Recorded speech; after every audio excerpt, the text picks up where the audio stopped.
లైంగిక వేధింపుల ఆరోపణలు ఎదుర్కొంటున్న ప్రముఖ టాలీవుడ్ కొరియోగ్రాఫర్ జానీ మాస్టర్కు ఉప్పరపల్లి కోర్టు షాక్ ఇచ్చింది. ఆయనకు 14 రోజుల వరకు రిమాండ్ విధించింది. అక్టోబర్ 3వ తేదీ వరకు జానీ మాస్టర్ పోలీసుల రిమాండ్లోనే ఉండనున్నారు. కోర్టు రిమాండ్ విధించాక జానీ మాస్టర్ను చెంచల్గూడ జైలుకు తరలించారు. జానీ మాస్టర్ తన వద్ద పనిచేసే అసిస్టెంట్ కొరియోగ్రాఫర్పై లైంగిక వేధింపులకు పాల్పడిన వివాదం సినీ రాజకీయ వర్గాల్లో తీవ్ర కలకలం రేపింది.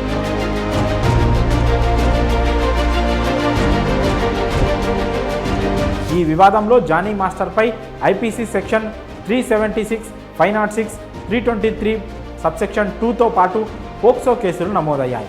ఈ నేపథ్యంలో గోవాలో జానీ మాస్టర్ను అదుపులోకి తీసుకున్న సైబరాబాద్ పోలీసుల బృందం హైదరాబాద్కు తీసుకొచ్చింది.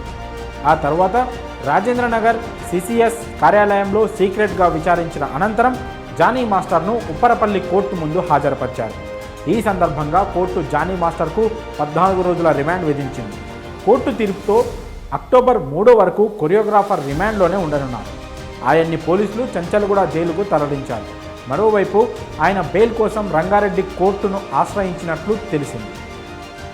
పోలీసుల విచారణలో జానీ మాస్టర్ పలు సంచలన విషయాలు చెప్పినట్లు సమాచారం.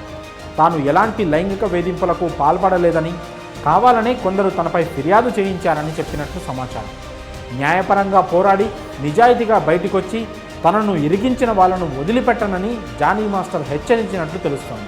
నార్సింగి పోలీసులు ఈ కేసు విచారణలో భాగంగా ఇప్పటికే బాధితురాలి వాగ్మూలం తీసుకున్నారు. బాధితురాలి ఇంట్లోనే విచారించిన పోలీసులు పలు వివరాలు సేకరించారు. అనంతరం బాధితురాలికి వైద్య పరీక్షలు కూడా నిర్వహించారు. 2019లో ముంబైలోని హోటల్లో జానీ మాస్టర్ తనపై అత్యాచారం చేశాడని సదరు బాధితురాలు ఆరోపిస్తోంది.